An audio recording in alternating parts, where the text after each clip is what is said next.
when I look at my son, I look at young black men, I see their anger. I see the fact that I cannot see myself, especially being a mom. I finally came to grips with the fact that I cannot be a father. That was very hard. Very hard for me to you know, when my sons would sometimes give me a Father's Day card because I was what I represented. I was all they had. But I finally came to grips with I cannot be a father. That it takes a man.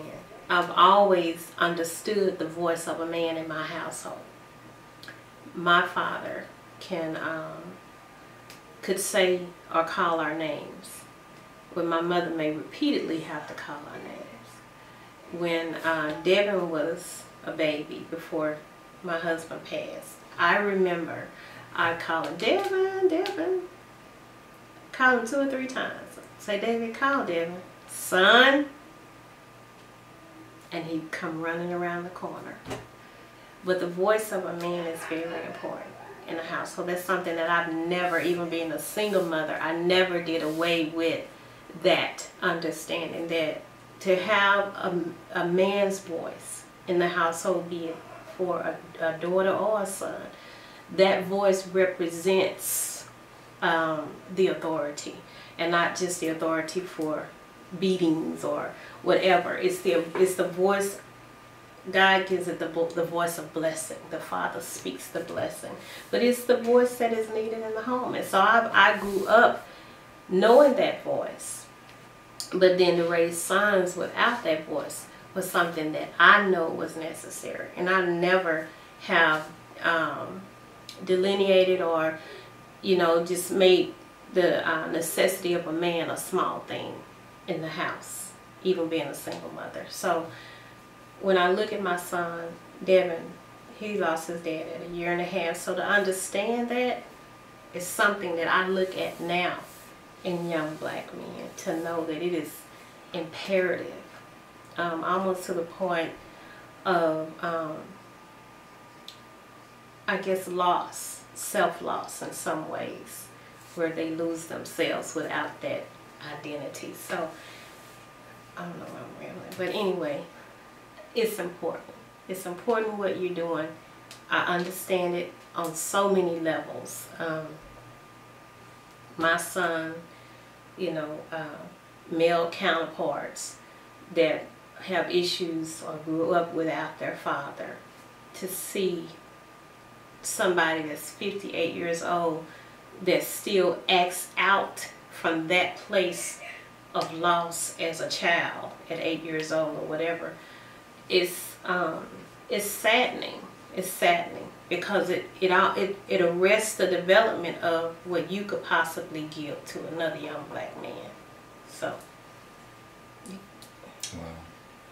So how do you think pastoral care would help with what we're doing then?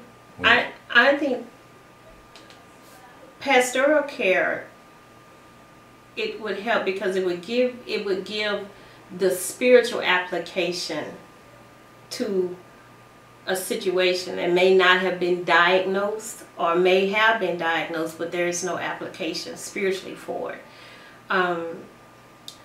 When I think about socioeconomic issues, most of them are rooted from a place of despair, a place of maybe indecision, poor choices, maybe a right decision, but not having enough courage to know I made the right decision, or even to stand on the decision that you made. But with pastoral care, there can be an empowerment to break down some maybe generational ideologies that have stood in the place of spiritual care.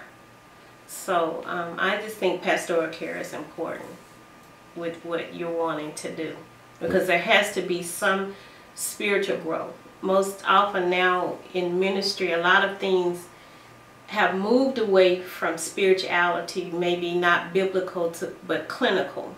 But there has to be some spiritual background to help with clinical issues, I think. So how does that reinforce with like the parenting though? if you take, I'm a Christian, so I'm gonna based on a Christian belief. If you take things that are Christ-centered, it gives a foundation of something that's far beyond just the fact that I'm just doing this to be doing it as a parent. And it also gives a place of responsibility and accountability at the same time. I think if you put spiritual guidance in place, it also gives some boundaries that you may not readily accept were it not a spiritual boundary. What made you decide to get into being a pastor? It was hard. I had to face my own beliefs because I grew up Baptist and there were no women pastors or ministers in the church that I grew up in. So it is a calling. It was something that I believe is totally who I am and something that I couldn't escape, but I had to face why I believe what I believe. So accepting a pastoral assignment from God was something that was far beyond what I could even imagine for myself. But once I did, I'm in it. And there is no turning back. I do believe in pastoral care. I believe that we have to do things as far as outside of the walls. I don't believe in just, you go to church and this is what you get. I believe we are an extension of the church. And I think that we should always operate as a community at large, not just the church. So who would you say that your focal group would be? Would it be more like females or ladies or just everybody in general? Or? Well, when you think about despair, when you think about poverty, when you think about social ills, I don't believe there's an age limit on that. So, and I don't believe it's gender driven either. I believe in wholeness of the whole family. So as a woman in ministry, I don't believe in just my message being geared towards women. I don't think it does any good to empower or enable a woman and a man is still downtrodden. There's no balance in that. So, and then when you're dealing with that as a family as a whole, I believe the children are a part of that. So my message is towards everybody, men, women, and children, and no racial barriers in it either. So what would you say Ms. Ray Lacy got her passion from? This passion to do this? You're so driven. Where does passion come from? I think maybe my own personal struggles, but even those aside, looking and seeing the struggles of someone else, I have a heart to see people make it. Just make it. Whatever your thing is, I just want to see you make it. And I grew up in a two-parent household, upper middle class, very little lack in our household. So it doesn't come from that. But I think operating in areas or seeing people or coming to know people in their struggles, if you have a heart for somebody to do better, I think that's what drives you. But that's what moves me. It's not just one particular thing. I think meeting people, listening to people, getting to know them and engaging with them, it just instills something in you to say, you know what, I believe in you, or I see something in you. And that's the place I come from. And why do you think, instead of why, tell me more about, I guess like doing like online pastoral care and reaching people in different cities and different states. How would that, you believe, would be effective? I think not just effective, but necessary, because there's so many people that don't go to church now. Not just, you know, the younger generation, but I believe there's also, you know, ages 35 to 50, and maybe a little bit older than that, that's just not in church, simply because, you know, we desire more. You know, you have an age of information, technology, and so people are learned and versed on their own. But when you go to church, it's more driven by one person and a vehicle that only moves if that person moves. But people are so far beyond that one place. So if you don't want to go to that one place to get a message or to hear this word, or I'm dealing with this particular thing on this day that's not being spoken on Sunday. I think that the web and the internet are the tools that people are using now, and rather than get lost in something that may be watered down because I need your tithes, or we got to pay the building fund, or I'm going to hold you hostage to this. Well, the web might be the arena now to just speak to someone sitting in the living room.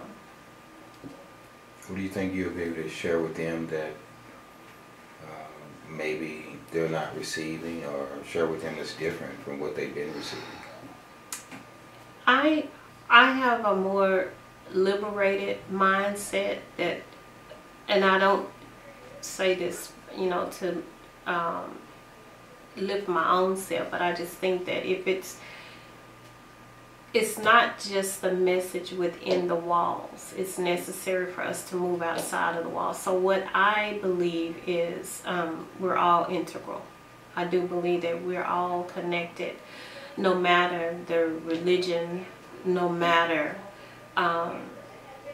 the belief. I think we're connected. And so when I think about Jesus and the new covenant, love ye one another, there were no boundaries in that covenant. It's just love ye one another. He didn't speak to a specific group or specific religion. He simply said, love ye one another. And so that's my message, love ye one another. And if I can engage with, you know, and not consider, okay, this is what you believe and this is what I believe, love is the principal thing. And so that's, to me, is the liberty of the message that I bring. Beautiful. Yeah. What do you think about our youth today? Males versus females? When you say males versus females, what do you? I would say that because I remember us growing up, it wasn't so many battles against each other, but now it's like there's a lot of animosity between males and females now. Well, that comes from angry women and angry men. You know, I think the animosity that I believe that an angry woman or bitter woman will raise angry, bitter children. So if I'm at home and I'm angry at your father, I'm angry at men or whatever, then I think that's a battle that is continued or perpetuated based upon what is going on at home. And so, you know, we live in a society now where women are angry at men and men are angry at women. And whether it's you're dealing with money, you're dealing with child support, you're dealing with education, and I've worked this hard and men are getting paid more. We're living in a society where we're pitted against each other, even in politics. So when you're dealing with the youth, I think it's incumbent upon us as adults to try to bridge the gap, not just in connectivity, but in growth spiritually, you know, where I can look at you and you can look at me and be real with what we're feeling with one another. So I think it's a breakdown that we have got to be accountable for as adults. And how do we reach those kids to even give them that information, that source of information? Well, the one thing I think is control, and I don't say that in a bad way. I'm saying that where you take control of what has been given to you. You know, whether it's in the home or it's in the school or it's in programs, events, and projects where you control the message that is going forth. And, you know, hearing them. You know, the one thing that I believe is they have a voice, but because we're so involved in what we've got going on, we're not listening. We're not hearing what they have to say. So controlling some of the environments or creating controlled environments where positive things can be spoken in and they can be influenced, but then hearing what they have to say in that environment. Wow. I think that's the beginning. So let's just say that you was talking to the world. What would you want the world to know? If you could give one message to just the world, like everybody listen at the same time, and you know that the world, so like you're doing like a presidential speech, and all the channels just tune into Miss Ray Lacy. What would you want the world to know? The greatest sound that I even hear resonating in me as you ask that question is love. Love. I think it's lost. It's lost in disrespect. If we think about the word love, it's a decision. It's something that you decide irregardless of how you feel or what they do. It's just simply a decision. And I just think it's lost. It's lost its effect. It's lost its meaning. It's lost the potential that love brings. It's lost the possibility based upon the fact that I don't respect what you believe. I don't respect what you're doing. I don't respect your desires. And I just, when I think about the world as a whole, when you look at you know, politics, you look at entertainment, you look at religion, love really should be the guiding force for any decision that you make. The love of humanity, the love of mankind, the love of posterity, that, you know, there's something that needs to go on after I'm gone. Love is the principal thing, and I think it's lost its effect because we don't respect each other. And so when you don't respect something, you don't even see a value enough to care for it. And so what do you think you will be able to provide? Because I know that you're doing your own webinar channel. What do you think you'll be able to provide to these people each week? Thinking about despair. You know, when you look at the world, it's like it's dark. Everything is dark. It's driven by you know, power. It's driven by sex. It's driven by lack. It's driven by depravity. It's so many things, and that sounds negative, but how do you lose that if you don't face it? So what would I bring? Something probably that would, you know, Jesus said, I've been anointed to set the captives free.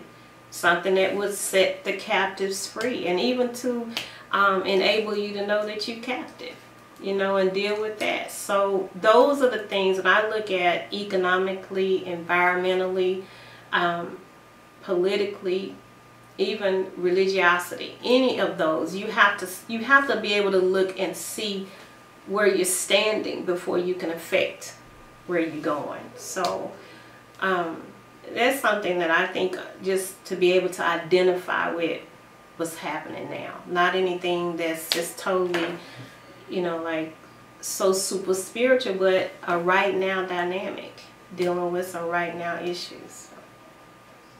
Who would your target audience be? Everybody. No race, no creed. No race, no creed, no gender, no religion. Everybody. Because when I consider the fact that if you cut me, I bleed, and if I cut you, you bleed, I think we've lost the understanding of humanity as a whole. Well,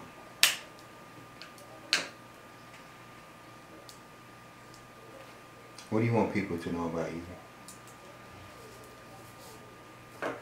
The heart of God.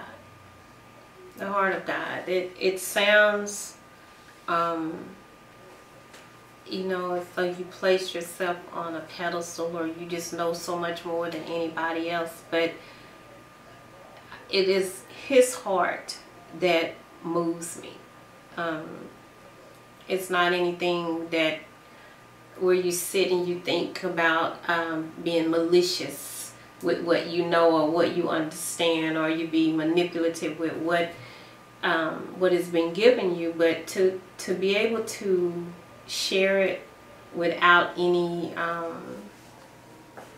I guess selfishness, that I'm selfless. Who are you? It's yet to be told.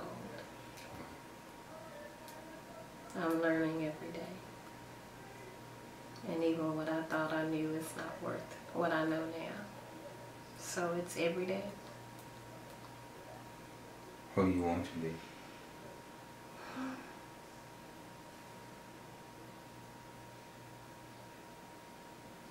I don't know.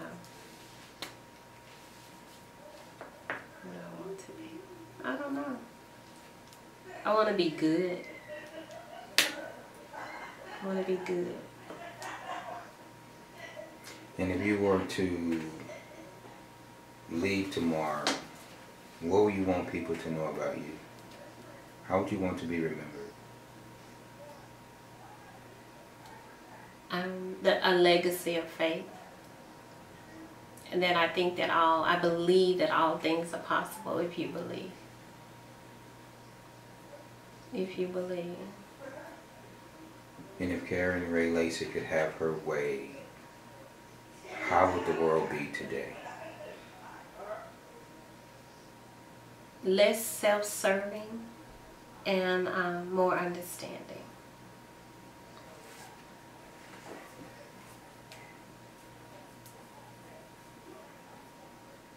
As a black woman, I would like to see reparations for my people in whatever capacity in 2014 that would give. However that would look.